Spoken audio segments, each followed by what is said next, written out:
What if the way you treat your own birthday has been quietly training every person in your life to give you nothing?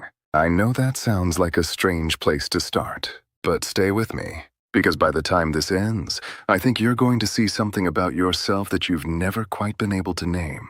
Most people who say they don't care about their birthday feel pretty good about that. They wear it like a badge, like evidence of emotional maturity, like proof that they've evolved past needing other people to mark the day they were born. And some of those people are right. Some of them genuinely have, but some of them are wrong. And the reason they don't know they're wrong is that the story they've built around their indifference is so coherent, so well constructed, so internally consistent that it feels like a conclusion instead of a defense. That's what we're going to pull apart today. Not to make you feel bad about it, not to tell you that you have to throw a party or feel a certain way, but because I think there's something underneath the indifference that's worth looking at honestly. Something that doesn't just show up on your birthday. Something that shows up every time someone tries to give you something real. Attention, care, recognition, love. And the question I want to leave you with isn't whether your birthday matters. The question is what you do when something good is trying to reach you, and whether the walls you built to protect yourself have started blocking the things you actually want. Let's start somewhere unexpected. Humans are, at their core, prediction machines.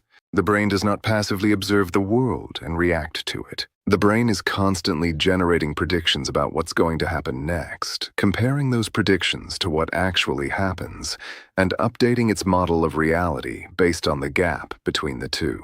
This prediction engine is one of the most sophisticated systems in the known universe, and it runs on a very specific reward signal: dopamine. Now, most people think dopamine is the pleasure chemical.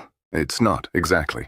It's more precise than that. Wolfram Schultz, a neuroscientist whose work changed how we understand motivation and expectation, spent years mapping what dopamine actually responds to. And what he found was this: dopamine doesn't fire when good things happen.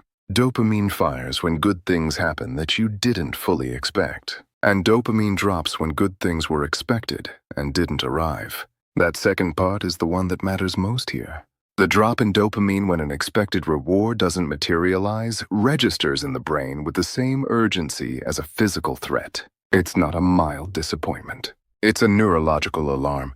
The brain treats unmet expectations as genuine danger signals, and a brain that learns to associate a specific type of expectation with that alarm will eventually stop generating that expectation.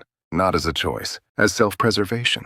This is important because birthdays are uniquely designed to create expectations. Unlike most social moments that arrive without much announcement, a birthday comes with a date attached. It gives the mind days and sometimes weeks to build toward something, to imagine, to hope, to quietly expect. And that anticipation window is precisely what makes a birthday emotionally dangerous for certain nervous systems. If the anticipation was followed, year after year, by something smaller than expected, or nothing at all, or the wrong kind of something, if the people who were supposed to show up didn't, if the celebration happened but felt hollow, if no one seemed to match the energy of how much you'd secretly hoped the day would feel, the brain takes note.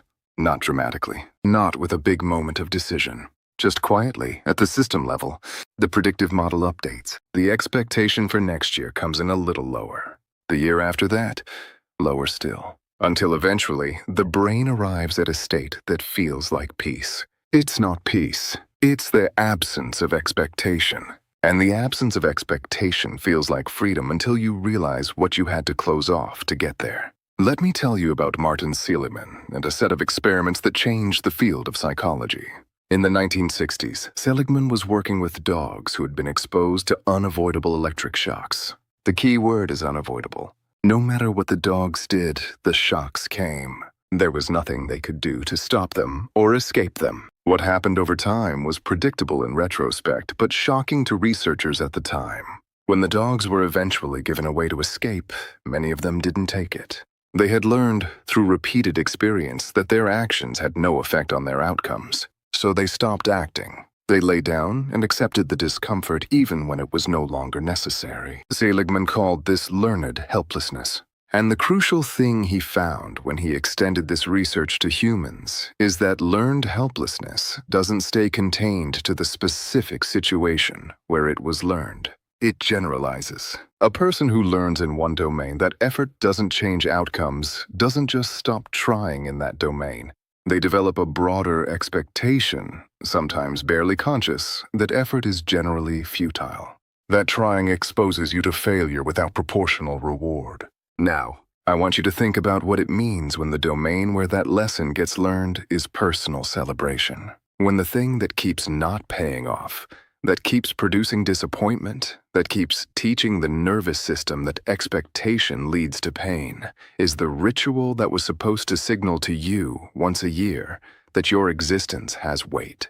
That lesson doesn't stay in the birthday. It travels. It shows up in how you ask for help, or don't, in how you receive a compliment, or deflect it, in how you respond when someone tells you they care about you, in whether you can stay present when attention and warmth are pointed in your direction, or whether something in you needs to redirect it, minimize it, or move on from it as fast as possible. This is not a metaphor. This is a pattern, and patterns have origins, and origins can be understood, and what can be understood can sometimes be changed. But before we get to change, I want to make sure we understand the full scope of what we're talking about. Because I think most conversations about this topic stop too early. They get to, some people don't care about their birthday and that's okay, and they stop there. I want to go further.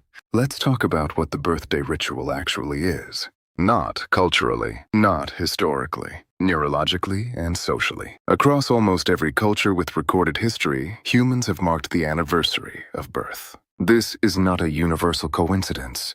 It's a response to a universal need, the recognition that a specific person exists, that their presence has been noticed, that the fact of them being alive, of them being here, in this community, in this relationship, in this life, is something worth marking explicitly. That is not a small thing.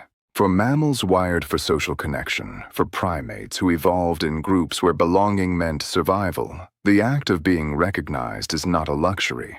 It is a fundamental signal that you matter, that you are seen, that you are counted among those whose presence is valued. John Bowlby, whose attachment theory reshaped developmental psychology over the second half of the 20th century, documented what happens when infants are deprived of consistent recognition and responsiveness, even when their physical needs are fully met. The results were stark. Recognition is not optional. It is part of the nutritional baseline of psychological development. And here is the uncomfortable truth. That need doesn't vanish at age 5 or 16 or 34. It changes form. It learns to live under layers of adult narrative. It learns to dress itself up as not needing anything from anyone. But the need itself does not disappear.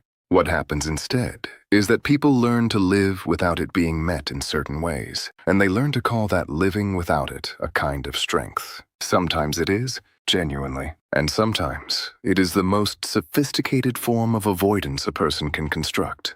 The challenge is that those two things look exactly the same from the outside, and they often feel the same from the inside. Which is why the question I want you to sit with throughout this conversation is not whether you care about your birthday. The question is whether you can tell the difference for yourself between not needing something and not allowing yourself to want it. Because those two things have very different implications. Let me walk you through something that researchers at Johns Hopkins documented and that I think is essential to understanding why certain people have a physical reaction to dates they don't consciously think about. They called it the anniversary effect. The anniversary effect describes the tendency of the brain to emotionally revisit the feelings associated with a specific date, even without conscious awareness that the date is approaching. The brain keeps time in ways that bypass deliberate thought. It tracks recurring dates and begins priming the emotional system for what it learned to expect from those dates, sometimes days before the date arrives. This explains why people who say they don't care about their birthday sometimes find themselves inexplicably irritable or low in the days before it, or unusually quiet, or snappy with people they care about without knowing why. Something in the system remembers, even when the conscious mind has built a very solid story about not caring. The body is having a different conversation, And that split between what the mind says and what the body does is one of the most reliable signals that something is happening at a deeper level than the narrative suggests. Now I want to introduce something that reframes this entire topic. We've been talking about what happens when a person stops expecting something from their birthday. But I want to shift the frame, because I don't think the birthday is actually the point. The birthday is the surface. It's where the pattern became visible, often for the first time. But the pattern itself is about something much more fundamental. It's about receiving. Specifically, it's about the capacity to receive good things from other people without deflecting, minimizing, redirecting, or finding a reason to disqualify them. And here's what I want you to think about very carefully.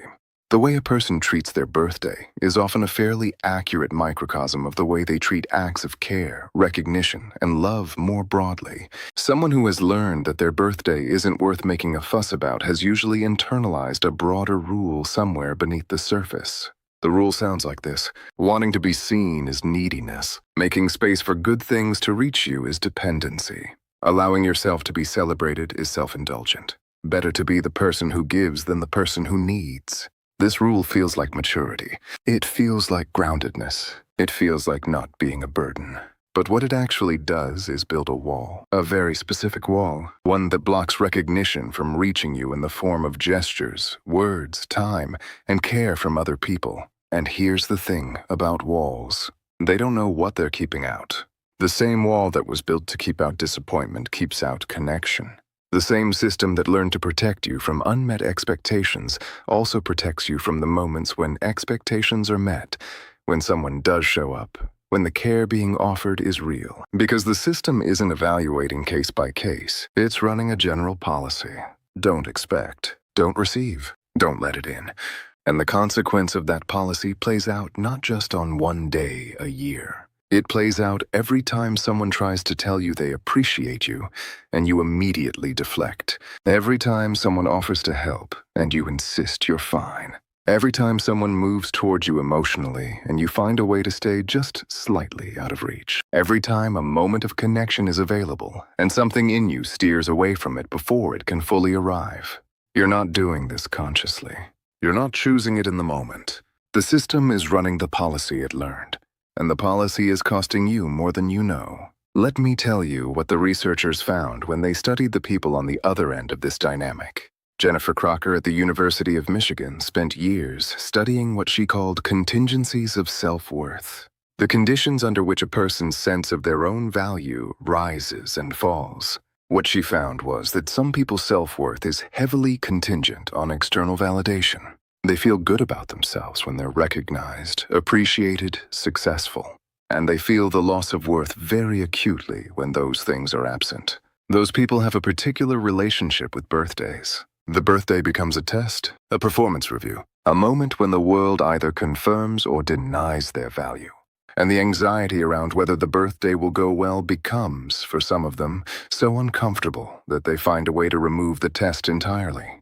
They stop wanting anything from the day, not because they've transcended the need for recognition, but because they found a way to make sure the test can't fail. If you don't want anything, you can't be disappointed. If you don't let the day matter, you can't find out that it doesn't matter to anyone else either. This is a form of emotional risk management. It is also a form of self-abandonment. Because what you're abandoning is the version of you that still wanted to be seen. Still wanted the day to feel different. Still had a small, quiet hope that maybe this year it would feel like what it was supposed to feel like. And the cost of that abandonment accumulates over time, not in a single dramatic moment. In the slow, steady accumulation of moments where you were slightly less present than you could have been. Slightly further from the people who were trying to reach you than you needed to be. Slightly more defended than the situation actually required. I want to talk now about something that social science calls learned smallness. This isn't an official clinical term, but it describes something very real that happens in people who have spent a significant portion of their development learning that their needs are either too much or not worth meeting. Learned smallness is the progressive compression of desire. The systematic reduction of what a person allows themselves to want, to need, to expect, and to receive. It starts in specific places. Maybe the birthday. Maybe in asking for attention and not getting it. Maybe in asking for help and being told to figure it out. Maybe in expressing vulnerability and having that vulnerability met with impatience or dismissal. And it generalizes. The person who learned that their birthday was not worth celebrating often also learned, somewhere along the way, that their hunger for recognition in general was not something to feed. That wanting to be seen was a liability. That needing care was weakness. That depending on anyone for anything was a gamble that almost always went badly. And so they compressed. They got smaller. Not in a way that shows. Not in a way that makes them visibly diminished. Often in a way that looks like enormous competence and emotional self-sufficiency. But internally, in the quiet spaces where desire and need live, they got very, very small. And the problem with smallness is that it doesn't just limit what you receive. It limits what you allow yourself to pursue. Because if you've learned that wanting leads to pain, then one of the most effective strategies the nervous system can develop is to stop wanting. Not consciously, not with intention. Just gradually, systematically learning to want less, to need less, to allow less, until you're operating in a kind of emotional subsistence mode, functional. Even high-functioning, but not full. Let me tell you what Edward Deci and Richard Ryan found, because it's important here. Deci and Ryan spent decades studying what actually produces lasting psychological well-being. Not temporary happiness, not the kind that's contingent on things going well. But the deep, stable sense of being okay that persists even when circumstances are difficult. And what they found was not what most people expect. The people with the highest sustained psychological well-being are not the ones who need nothing from anyone. They're the ones who have a flexible, integrated relationship with external input. They can enjoy recognition without being destroyed by its absence. They can receive care without becoming dependent on it. They can let good things in without losing their footing when good things are scarce. That flexibility, that capacity to be open to what's being offered without being fragile around what's not, is the signature of genuine emotional health. Notice what it's not. It's not the closure that looks like not caring. It's not the armor that presents as independence. It's not the wall that says nothing gets in here because nothing can hurt what nothing can touch. That last one is protection. Sometimes necessary protection. But it is not the same as being okay. And the distinction matters enormously for how you're actually living your life. I want to give you a very specific image. Something to hold on to as we go deeper into this. Imagine two people standing in a room. Someone walks toward each of them and offers something. Recognition, warmth, care, acknowledgement. The first person receives it. They don't collapse into it. They don't become dependent on it. But they let it land. They feel it. They acknowledge it. They integrate it. And then they continue being themselves. The second person deflects it, not rudely, often very gracefully, with a self-deprecating joke, or a redirect toward the other person, or a quick, "I'm fine, don't worry about me." The care is offered, and somehow it never quite arrives. From the outside, the second person might look more emotionally self-contained, more mature, less needy. But what's actually happening is that the second person is living with a screen in front of them that filters out a certain kind of incoming signal. And over time, the people who care about the second person notice something. They notice that their care doesn't land. They notice that their recognition is consistently deflected. They notice that there's a distance that they can't close no matter how many times they try. And some of them eventually stop trying, not because they stopped caring, because they learned from the second person that their care wasn't going to be received. This is the part that I think is most important to understand. When you systematically deflect recognition, care, and connection, you are not just protecting yourself. You are training the people around you in how to relate to you. You are teaching them, through your behavior, that their efforts don't register, that their care doesn't reach you, that showing up for you doesn't produce connection. And people learn from that. They learn to give you less, not consciously, not maliciously, but because every time they tried to give you something real, it seemed to disappear into the space between them and you without landing anywhere. So they stop reaching quite as far. And you, over time, may look around and notice that the people in your life have a certain quality of presence with you. That there's warmth, but it's at a distance. That there's care, but it's not very close. That the relationships are good, but they rarely go somewhere truly deep. And the part of you that learned not to expect anything from your birthday might say, yes, well, this is just how it is. People are like this. Closeness is an illusion. But what if that's not true? What if what you're experiencing is the consequence of a policy that you put in place long ago to protect yourself from something painful? What if the distance you're describing is not the world's distance from you, but the distance you trained the world to maintain? That is the question that changes everything.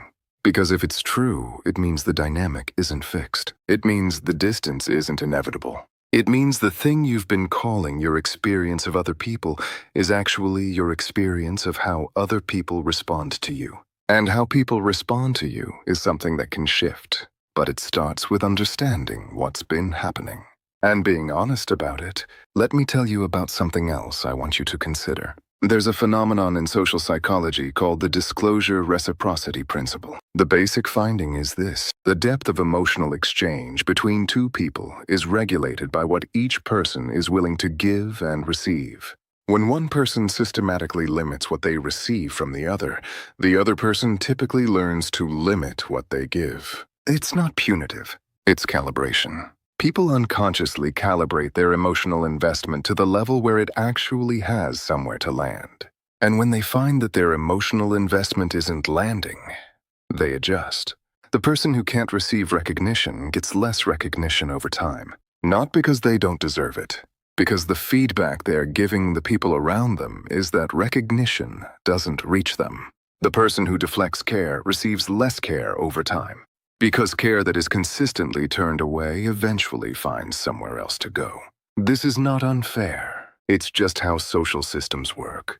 And understanding it is actually very useful, because it means that the dynamic can be interrupted. It means that learning to receive, practicing it, actually allowing things to land, has real social consequences, not just internal ones. When you let care reach you, you give the person offering it something they desperately need. Evidence that what they're offering matters, that you're there, that the connection between you is real and functioning.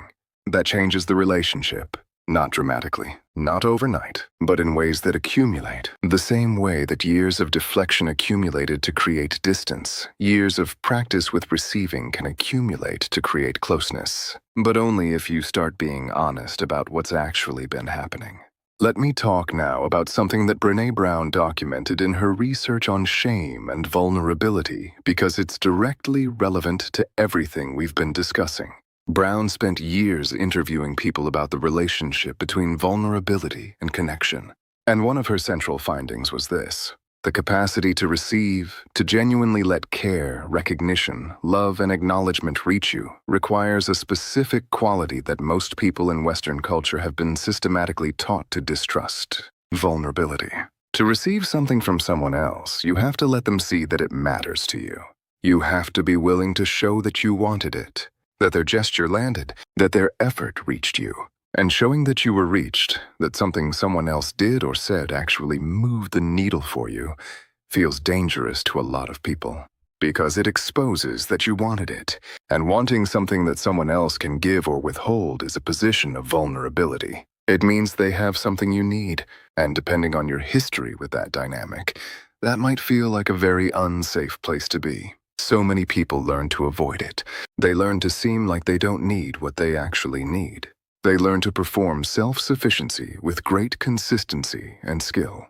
They learn to make sure no one ever has the leverage that comes from knowing they're wanted. And it works. In one specific sense, you don't get hurt the way you used to get hurt, but you also don't get the thing you were trying to protect yourself from needing.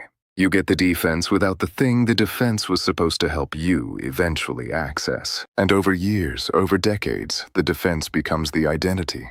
The person who didn't want to seem like they needed recognition became someone who genuinely doesn't believe they're allowed to want it. The person who learned to protect against the pain of an unmemorable birthday became someone who genuinely believes they don't care about their birthday. Except the body keeps the score. Except something in the system still registers the date. Except the irritability in the days before. The quiet that settles in, the not quite placeable feeling that something is slightly wrong, keeps showing up year after year. Because the nervous system knows the truth even when the mind has learned to narrate it away. Now I want to shift to something practical. Because this conversation doesn't work if it just makes you aware of a problem without pointing toward anything different. Let me talk about what receiving actually looks like as a practice, not as a philosophy, not as a concept, as a thing you can do, starting with things that feel small enough to try. The first thing I want you to understand is that receiving is a skill. It's not a personality trait you either have or don't have. It's not a fixed feature of who you are. It's a capacity that can be developed, like any other, through practice. And like any skill that is atrophied, it starts with something much smaller than the full version. You don't start a rehabilitation program by running. You start by standing. The equivalent here is this. The next time someone says something positive to you, notice what you do before you respond. Just notice it. Don't change it yet. Just watch. Do you feel an impulse to minimize? To immediately return the compliment? To qualify what they said until it becomes smaller? To redirect attention away from yourself? If the answer is yes, you've just located the edge of your receiving capacity. That's not a failure. That's information. And the practice is to see if, just once, you can stay at that edge a second longer than usual. To say thank you without adding anything that undercuts it. To let the acknowledgement land for just a moment before you need to do something with it. That's it. That's the beginning. It sounds almost embarrassingly small. But for people with a deeply practiced deflection reflex, that moment is genuinely difficult. And difficult, when you're trying to change a pattern, means you're doing something real. The second thing I want you to understand is this. The relationship between receiving and giving is not what most people think it is. Most people who struggle to receive are excellent givers. They are generous, present, attentive to what other people need. They show up. They follow through.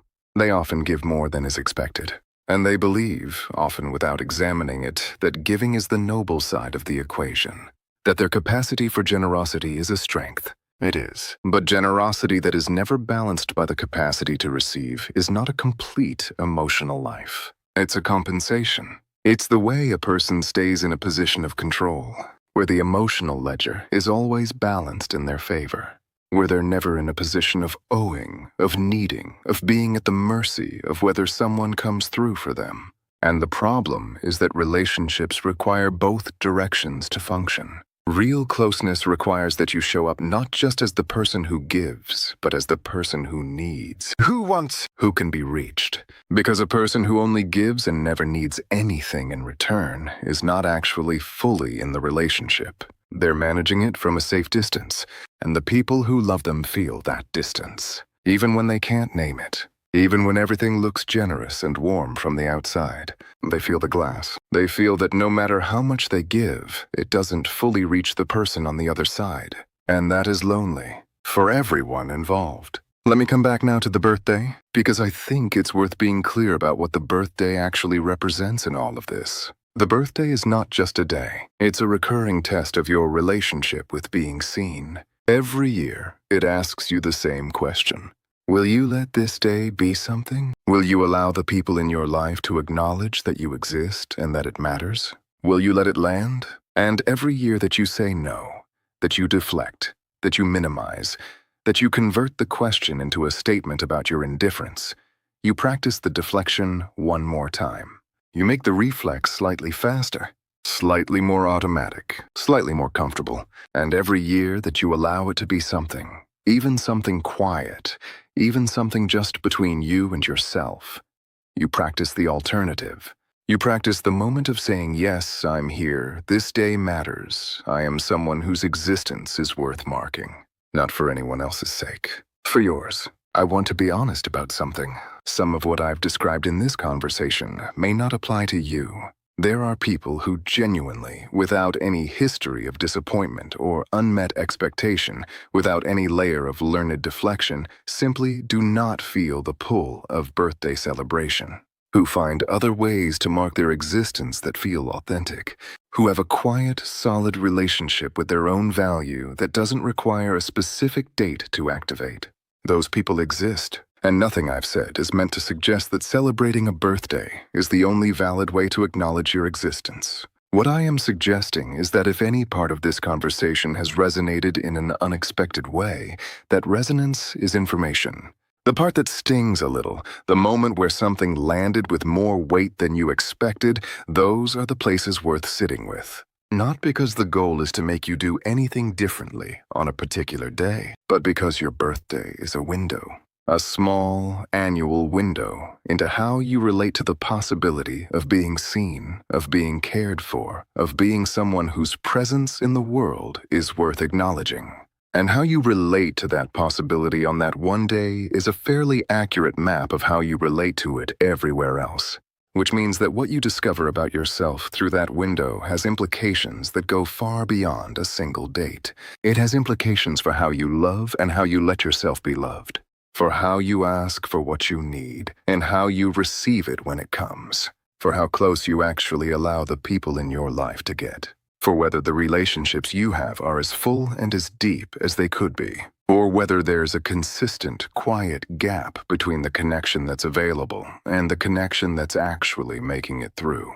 These are the stakes, and they're worth understanding clearly. So let me leave you with this. Not a call to action, not a prescription, just a question. If the way you treat your birthday is the way you've learned to treat the possibility of being seen, the question is not whether you should change your birthday plans. The question is what it would mean to get genuinely curious about that pattern, to investigate it, to be honest about where it came from, to consider what it's costing you, and to ask whether the wall that was necessary once is still serving you now. Because walls that were built in one season of life don't automatically adjust when the season changes. They stay up until you look at them directly and decide what they're still protecting and what they've started blocking. Some people will listen to this and recognize themselves clearly. The resonance will be immediate and uncomfortable. Some people will listen and feel certain it doesn't apply to them, that their relationship with their birthday is genuinely free of the patterns described here. Both responses are valid. But there's a third group, the group that's not sure, that has a quiet, uncertain feeling somewhere in their chest that something in this conversation touched something they haven't fully examined. If that's you, I'd ask you to hold on to that feeling a little longer instead of letting it dissolve. That uncertain feeling is not confusion.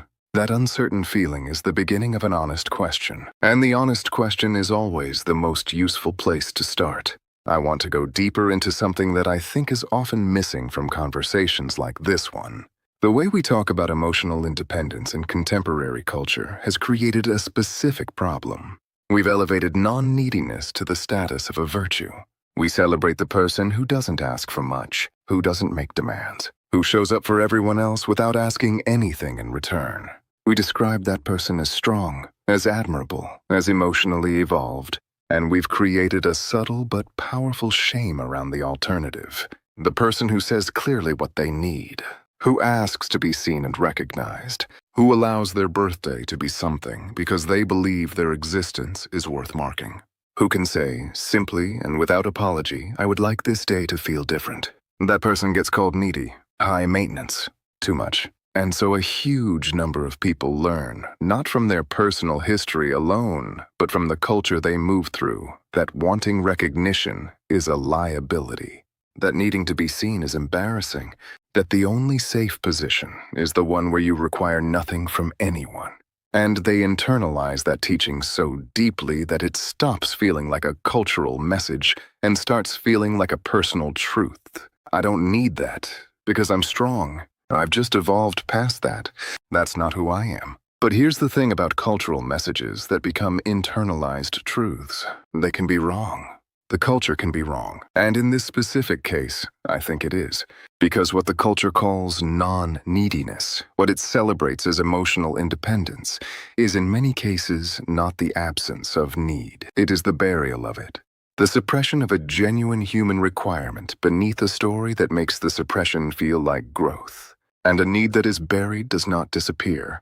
It simply operates underground, without access, without language, without the possibility of being addressed directly, until something brings it close enough to the surface that you can't quite explain why you feel the way you feel. like the days before your birthday, like the moment when someone tries to do something kind for you and something in your chest tightens instead of softening, like the persistent, low-level sense that the relationships in your life are slightly less deep than they could be without being able to explain what's missing. Those are the signals. They're not problems with the world. They're your own system telling you that something it needs isn't being met. And the first act of genuine emotional maturity, not the performance of it, but the real version, is being willing to listen. Let me talk now about how this pattern develops, because I think understanding the origin is important for understanding the possibility of change. No one comes into the world already defended. Infants have no armor. They are completely, vulnerably open to whatever experience arrives. They cry when they need something. They reach out when they want contact. They express their distress and their delight with total transparency. That openness is not naivety. That openness is the factory setting. It's what the human nervous system looks like before it has reasons to protect itself. And then experience arrives. Some children learn very early that reaching out works, that when they express a need, someone meets it. Not perfectly, not every time, but consistently enough that the basic expectation holds. Reaching is safe. Wanting is okay. Needing doesn't lead to abandonment or shame. Those children tend to grow into adults who can ask for what they need, who can receive care without it feeling threatening, who can let their birthday be a day where people show up for them without immediately deflecting the attention. Not because they're weak, because they're open. Other children learn something different. They learn that reaching out sometimes works and sometimes doesn't, in patterns they can't predict. Or that reaching out consistently leads to disappointment, or that expressing a need produces a reaction from the adults around them that's uncomfortable enough that the need itself starts to feel dangerous. And those children develop a different strategy. They learn to close the reach, to compress the expectation, to get smaller in their wanting so that the gap between what they hope for and what arrives is less devastating. They develop what developmental psychologists call an insecure attachment pattern, not because something is fundamentally wrong with them, but because their environment taught them that openness was risky. And here is what's critical to understand.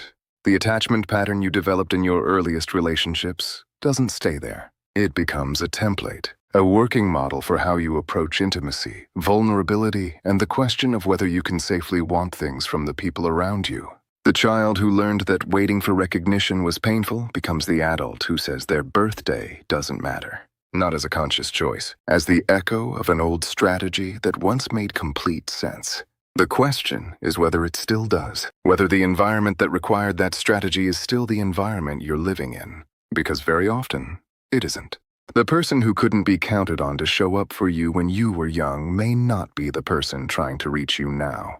The relationship that taught you that wanting leads to disappointment may look nothing like the relationships you're in today, but the strategy doesn't know that. The strategy just runs. It was built for a specific threat, and it runs regardless of whether that threat is still present. And that is how people end up applying survival strategies to situations that no longer require survival. They end up closed in a season that is open. They end up defended in a relationship that is actually safe. They end up saying their birthday doesn't matter when the truth is more complex and more human than that simple sentence can hold. Let me tell you about something called schema therapy, because I think the concept of a schema is useful here. A schema is a deeply held belief about yourself and the world that organizes your experience. Schemas develop early, often before you have language to examine them. And they operate below conscious thought. Jeffrey Young, who developed schema therapy, identified a schema that he called emotional deprivation. The core belief at the center of this schema is something like, my needs for emotional support, care, and recognition will never be adequately met by other people. People with a strong emotional deprivation schema often present in ways that look like emotional self-sufficiency. They appear not to need much.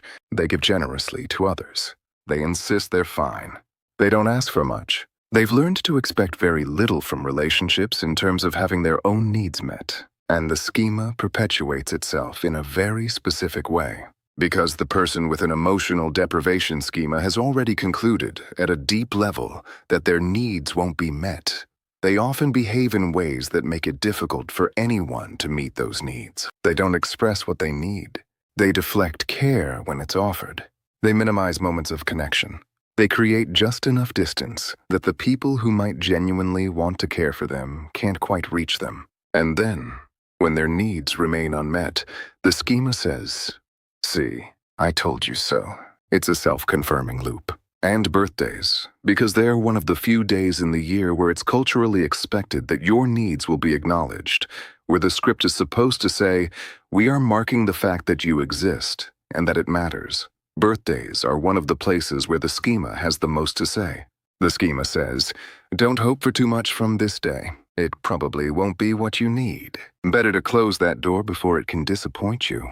And the schema wins, and the birthday passes without meeting a need that was actually there. And the need that was there goes unmet one more time.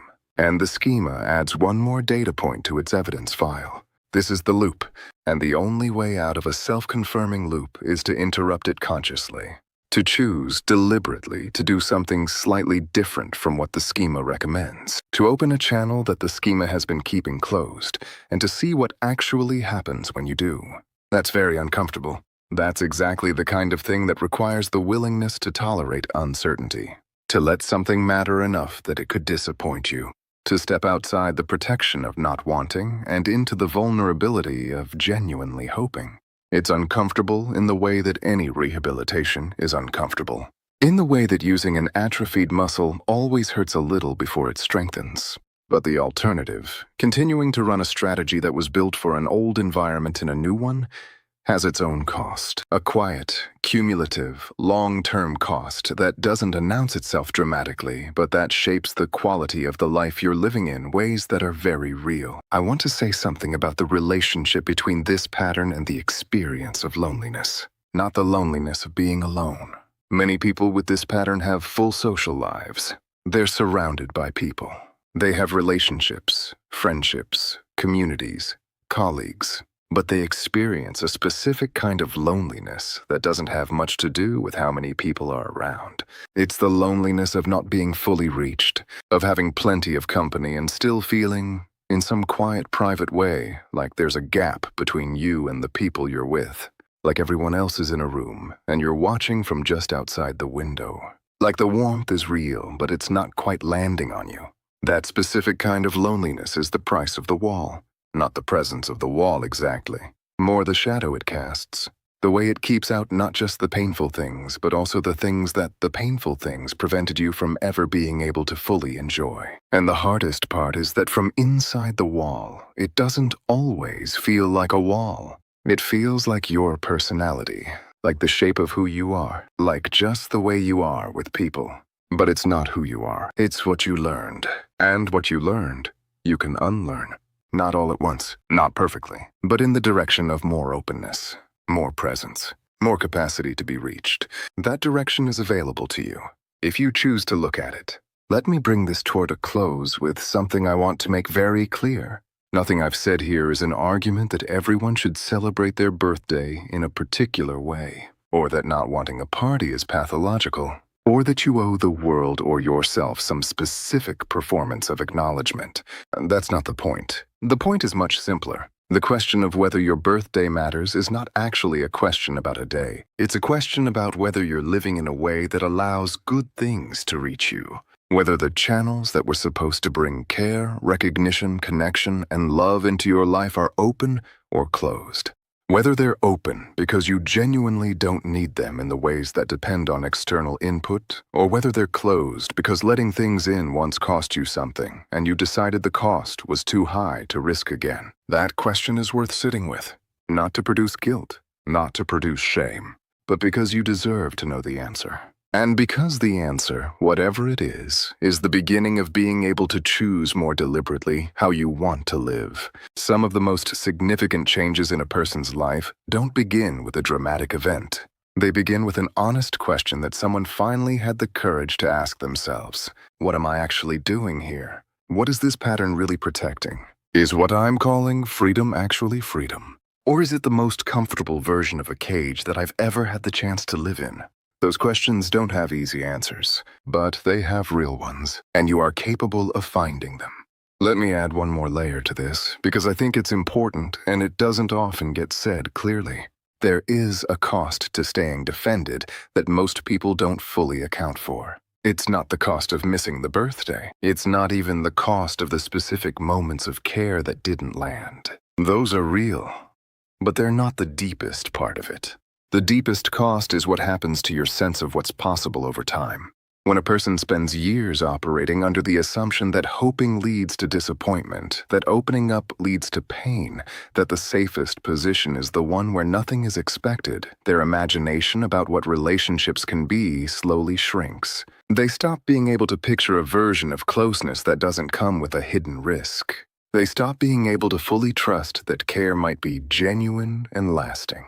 They stop being able to imagine that being vulnerable with someone might lead somewhere good. Not because they decided these things consciously, but because the experiential data they've been collecting filtered through a system that keeps proving its own predictions, keeps pointing in one direction. And a shrinking imagination about what's possible in relationships is not a small loss. It shapes who you let close. It shapes how far you let them come. It shapes the entire texture of your intimate life. It determines whether the people who love you ever get to actually love you, or whether they spend years loving a very polished, very capable, very defended version of you that is not quite the same thing. That's not a dramatic statement. That's just a description of how the wall works. It's efficient. It protects you from certain kinds of pain, but it also protects you from certain kinds of joy. And the question, at some point, becomes which you're more interested in living with. The protection, or the possibility, because you cannot fully have both. You can have some of both. Most people do, but you cannot be fully defended and fully open at the same time. You cannot keep every channel closed and still wonder why connection never quite arrives. Something has to give, and the question of which direction you want to move in is one only you can answer. But you can only answer it honestly if you know what's actually happening. If you can see the pattern clearly enough to understand what it's doing and what it's costing. That's what this conversation was for. Not to tell you what to want. Not to tell you that you have to celebrate anything in any particular way. Not to make you feel that there's something wrong with you because of how you've been relating to your birthday. But to give you enough clarity that whatever you decide from here is a real decision. A conscious one. One that comes from understanding, rather than from the automatic operation of a strategy that was built a long time ago for a situation that may no longer exist. And here is something I want to add before we finish, because I think it matters. Learning to receive is not the same as becoming dependent. That distinction is important, because one of the things that keeps people from addressing this pattern is the fear that if they open up, if they let care reach them, if they allow themselves to want recognition, they will become someone who can't function without it, who collapses when it doesn't arrive, who becomes so dependent on external validation that they lose the autonomy and self-direction they've worked hard to build. That fear is understandable, but it's based on a false binary. The choice is not between being fully defended and being completely without resources of your own. The choice is between a rigid defense that blocks everything and a flexible boundary that can open when something genuine is trying to come through and close when the situation doesn't warrant that openness. The difference between those two states is the difference between a locked door and a door with a handle. Both doors exist. Both can be closed, but only one of them can be opened from the inside when you decide the time is right. The person who has a locked door isn't stronger than the person with a handle. They're just less able to choose. And choice, in this as in so many things, is where real strength actually lives. The strength of someone who knows how to receive is not the same as the strength of someone who has eliminated the need to. It is greater because it includes the full range. It includes the ability to be open without being fragile, to want without being desperate, to receive without losing yourself in what arrives. That is the goal, not the elimination of need.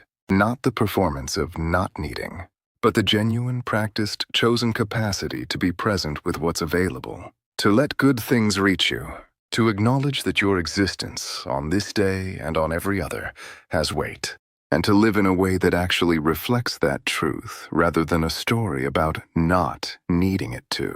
The birthday is not the point. It was never the point. It was just the place where the pattern became visible, where the wall cast a shadow long enough to see its shape. What you do with that visibility is entirely up to you. But you have it now, and that matters. If you found something useful here, you know where to find more. This was one layer. There are others.